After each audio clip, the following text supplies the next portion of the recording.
Welcome to my viewers. This is our 9th show, and from Faces of Asia, this is Esha. Today, I'm going to wish all my viewers, viewers, Eid Mubarak. And Eid Mubarak, it's of course belated Eid Mubarak to all my viewers back home as well as here. When I was young and I was back home, I know what a celebration it was. People wore all new clothes and it was a feast, and I'm sure you did the same here. Today, I thought on a serious note, I will start discussing some of the things that I had encountered and has many more when they first arrived to this country. Basically, when young girls or women are married, they come here. They live a life. Basically, they are very alone and lonely. And then soon after, they need a huge support system. They don't feel comfortable and to speak to strangers or to intermingle with the mainstream. And I realized that meeting some of the people during those periods, they go through different kind of depression. First, leaving family behind. Second, being all alone in this country. Third, memories that go through their mind, but it's impossible to get back to them. And then trying to assimilate them in the new country. So during all those periods, a man or a woman both keep changing, evolving, but some also go towards depression. And that was a serious cause. In the meantime, I had met a wonderful lady who was very young. She was around 21 years old, and she was expecting. And she didn't know what was this reason that she felt the blues. This was just when she was expecting. So it was the hormone levels that would go up and down, and she couldn't cope with it because nobody would understand her. And so somehow, because of her strong willpower, she pulled it through, and she had some very good friends. And soon after, when she delivered the baby, hit the real baby blues. Now, baby blues can be just about for a couple of days or a couple of weeks. But when the baby blue gets to be for months, then it's a serious problem. And knowing our South Asian women in this country, they have no one to talk to. They have no one to discuss because it's never discussed back home. They don't know that whether this is normal, whether this is abnormal. All they know, they had the baby. Now they have to also raise the baby in this country without the support of the family as well as help. So it's really very difficult. It's really a very difficult issue. And I know up close and personal, many women, and most women, many would be an understatement, most women from the other countries go through this situation. So of course they call home, they talk to their parents, they talk to brothers and sisters, but still not the same. They don't feel well, they have no one to care for. Now, after the baby is born, they also have to tend to the baby. So they have to wake every hour, every 2 hours to feed the baby. So all of this leads to a very serious problem that the woman, it's difficult to cope with. In the meantime, as she is trying to raise the baby, trying to take care of herself, many women, the marriage falls apart. And the men quite doesn't understand what's going on with my wonderful wife. She was also lively, charming. She was always there. Now she is always with the baby and she's tired. So all of this, I would think that you would require a support system. And any of you who are in this situation and who feel to connect, please do call or please do email Faces of South Asia @gmail.com, please. We would be happy to support you during this situation. Raising a baby itself is very difficult, and then raising yourself, assimilating yourself with the people, with the culture, with the country is impossible also. and some of them bring their parents over, but at the same time they want to take their parents to show the places, and then soon the parents will leave, maybe maximum 6 months. Then she has to cope up with life. She has to learn how to send the child to preschool, how to send the child to kindergarten, and when she feels this depression and she has no one to talk to, that's the time you should absolutely contact your doctor. Let her know that this is not normal, or let him know that it's not normal to have this depression, this feeling of, you don't want to dress up, you don't want to eat, you don't want to sleep, you just feel that you're taking care of the baby or tending to your husband because that's what's talked and told when you leave the country back home. And if you at all see that for some reason your husband's not understanding, or some of you have in-laws with you and sometimes the in-laws aren't understanding, please contact us or please contact your doctor immediately, because the doctor needs to know what's going on with you. There has been cases when some of the girls, some of the women have attempted suicide. The only reason is they could not cope up with the depression. It had to do with the hormones. It had to do with the support system, the rest. And we also have Dove. We also have Saheli. And all of these do tend to support women and men in different situations. Apart from the postpartum depression, you have to eat healthy. All of a sudden, you're always tending on the baby and you don't take care of yourself. So you do have to have a healthy diet. You do have to have fruits. You have to have protein as well as carbs.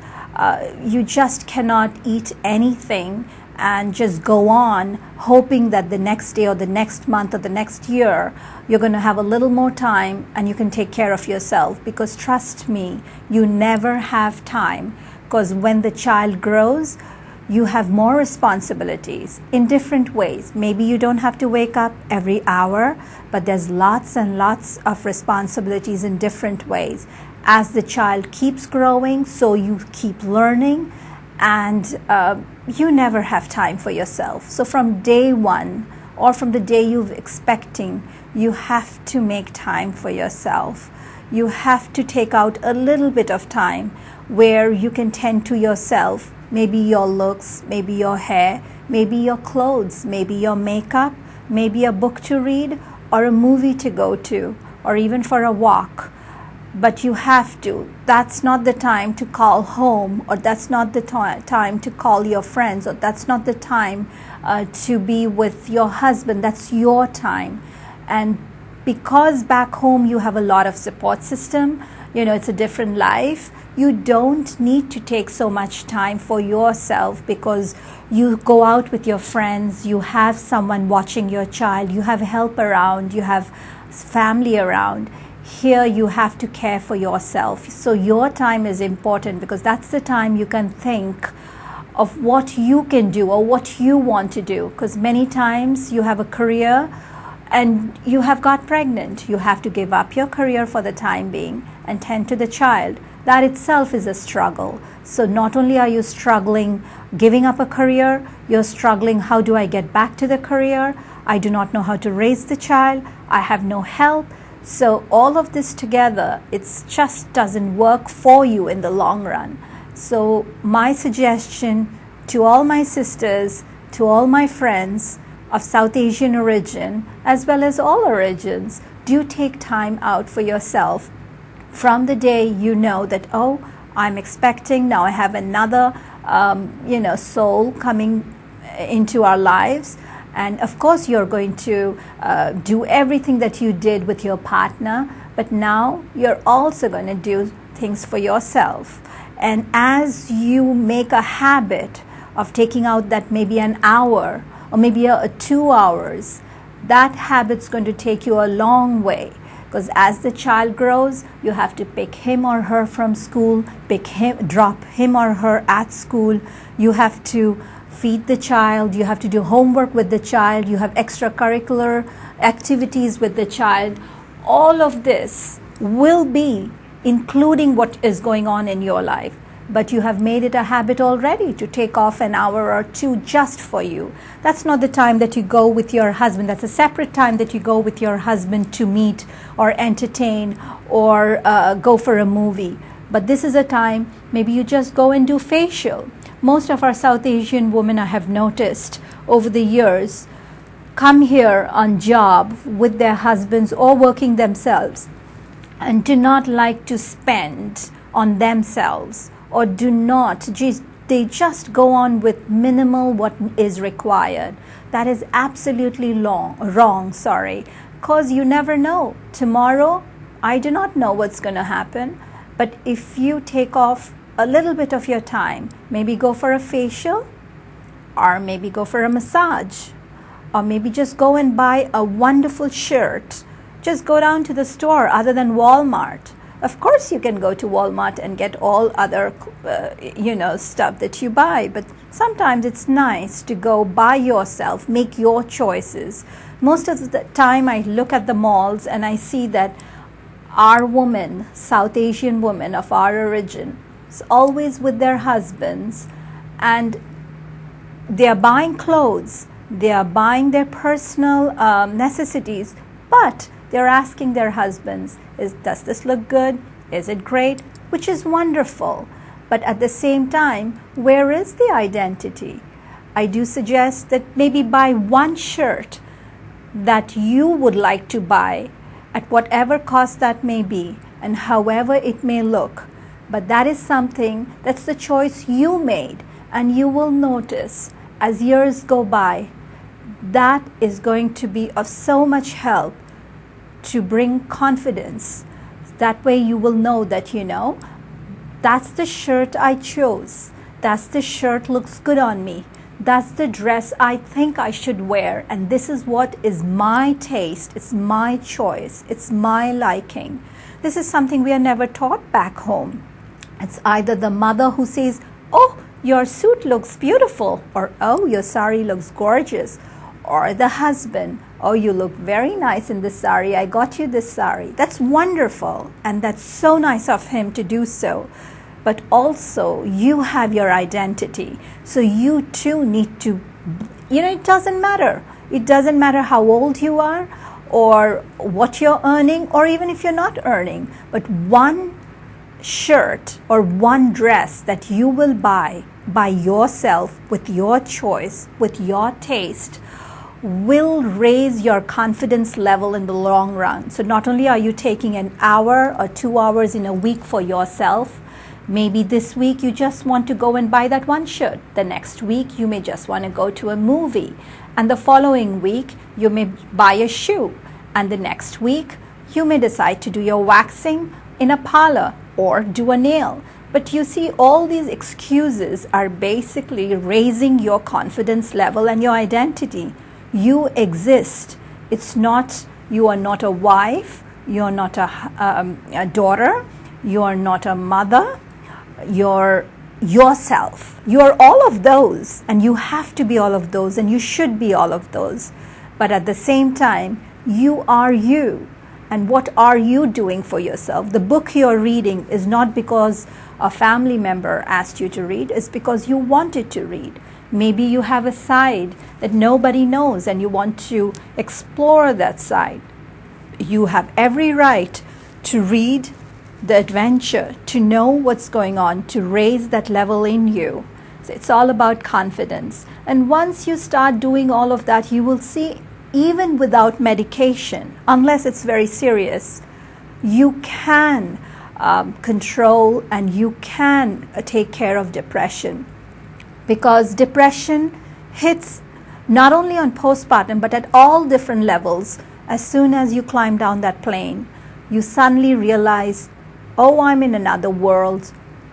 After you put your suitcases down and you say, oh, this is another life. After a week, you say, well, I'm getting lonelier. The smiles, where is all the smile that we see back home? When I look around me, I don't see women smiling here. And I always wonder, why are our South Asian women not smiling? When they're full of life and they love to smile, What happened? Why did they become serious?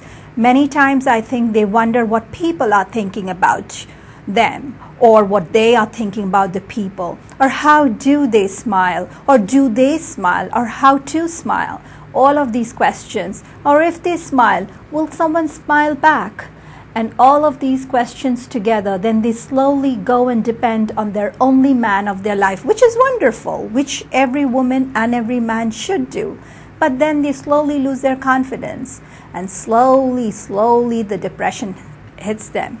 But from day one, if they have their own choices, they have their own dreams, they have their own identity while being with the partner, while being with the family, I really think one can take control over depression at all levels. And I have had friends who did come to this country and grew up in this country. They have battled through different situations. They have gone through depression, but they battled them out. They understood, their willpower grew, but they also took the good of America. And the good of American women is they never give up. And they never give up, not only on themselves, but on their children and all of that. We back home in South Asia, we cling on to our husbands, we cling on to our family, we cling on to our children. But tell me honestly, during all those years when the kids leave home, or the kids go off to college or get married off, how do you feel? Don't you feel fat? Or don't you feel ugly? Or don't you feel suddenly you look into the mirror and you see, what happened? Where did those years go by? And that's when certain people realized, or certain friends of mine realized, that this can be taken control and have a great life from day one. But there was no one to tell them. So that's one of the reasons, through trial and error, we figured out that how about you have time for yourself, which is not taught back any of the South Asian countries, none of them. It's always the family, always the mother-in-law, the father-in-law, the sister-in-law, the uncle, the aunt, the child. You, maybe. So how about you being number one and everyone else you will take care? You will have the same responsibility, but in a much confident way. That'll keep you younger. Why do I see, or why do we observe our South Asian women very young but have lost their figures, have lost interest in them? They look like there is no interest in them, and they don't want to dress up. But back home, they're always wearing clothes and buying jewelry and going places. And we can do the same thing here. Even if your husbands or you are here only for 5 years, maybe on a visa, so what? Every day is important. Every second is important. Go out every weekend. Have fun, not only with friends and family, but yourself. Each one of you explore what you can. Each one of you, I know, have the potential, because we've seen that through our years. Explore what is good in you. And if each one of you contribute, and I'm sure then when you go back home after 5 years or after 2 years, you're bringing a new aspiration back home, and just changing the view or the culture or the people just around you. You don't have to do for the entire country, but just the 5 people around you, or the 5 friends back home around you, will see, wow, she's so positive. She does go to the gym every day. She does take care of her body every day. She eats very healthy, does not put on weight. Why is it that the film actresses and on Bollywood screen looks fabulous, whereas the common public does not represent the Bollywood actresses? It can be done. It's not difficult at all. All has to be done is taking care of your own self. So that should be the number one. So we have a huge force. Same with the men. I would say that they do take care of themselves, but they are never taught. In South Asia, none of the countries teach the men to be more caring, or even if they are caring, to be understanding. Maybe they are understanding when they're very young. As days go by, as years go by, the understanding level goes away. and they take their wives as granted, just like they had seen their mothers. And that, again, in the long run, there's a clash. Why is it that when we see older couples, we see they're together 50 years of marriage, 40 years of marriage, but there is no spark? What happened to the spark in the marriage? What happened that two people are living like roommates, but back in South Asia, you live forever? But is that the way of living or enjoying? See, this enjoyment that you've learned is never taught to you back home. Never is. After you've completed your career, you've had a job, it's time to marry, it's time to have children, continue education, buy a house, buy a car, do your bank balance, raise the children. In the meantime, you have never taken care of yourself. Because we are a materialistic world back home in South Asia. When we come to this country, we think we are going to earn all the money we can and build the millions of dollars of houses we have to. Sure, it's great and ambitious, but what happens to the people or the women or the girls during this process? Why is it that they lose themselves, whether in looks, their identity, their confidence, and absolutely by the mid-age 35, 40, they absolutely have lost it. So it's something I wanted to touch with you on a serious note from Faces of South Asia, is please look out for yourself. Please take out time for yourself. Recognize that you have an identity. You have the confidence. You're not dependent on anyone, whatever be the situation, whichever situation you're in. Whether you are struggling for a visa, whether you're struggling to get a job, or whether you're struggling with your in-laws, whether you're struggling for your husband's attention, or whether you're struggling to be the best daughter-in-law or the best daughter. It's always a struggle, or trying to be the best mother, or trying to cope up with this world compared to the old world. It's always a struggle. But during this struggle, please look forward it's the core issue is you have to have your identity and confidence. If you have that, all the others will fall in place. And that's one of the reasons I suggest you go out with your husbands, but then try to go out yourself. Because when you walk along the street, wherever you're going, you know, this is where I have to go, this is what I have to buy, this is how I have to look. And something always special. Please do not fall in the category of being common, because that's not how you were raised back home. You were always special. You excelled in education, whether it was school, college, you are whether engineering, whether medicine, or whether tech, you were always the best. Why cannot be in dressing? Why cannot be in your looks? Why cannot be in your gym, that you can also do the same? Each one of you so beautiful, but no one takes care of themselves. How about if each one of you just take out one little special, that I like my hair that way, I like to look this way, I like to put makeup, I like to put something, then it looks so much better. And it's my request to you is please do not fall into depression. If you do, you can contact us at Faces of South Asia. You can contact Saheli for domestic violence. You can also, and work Dove, which is located right here in Quincy. We are here to support you. And no one needs to know that, but you always have our support at any moment, at any time, whether it's depression before childbirth, after childbirth, struggling during your stay in United States, or trying to make your life in US. It's been a pleasure talking to you. I hope you like it, and I hope you enjoy Faces of South Asia. I'll see you again next time. This is Esha, and Eid Mubarak, belated Eid Mubarak to all my viewers with love. Bye-bye.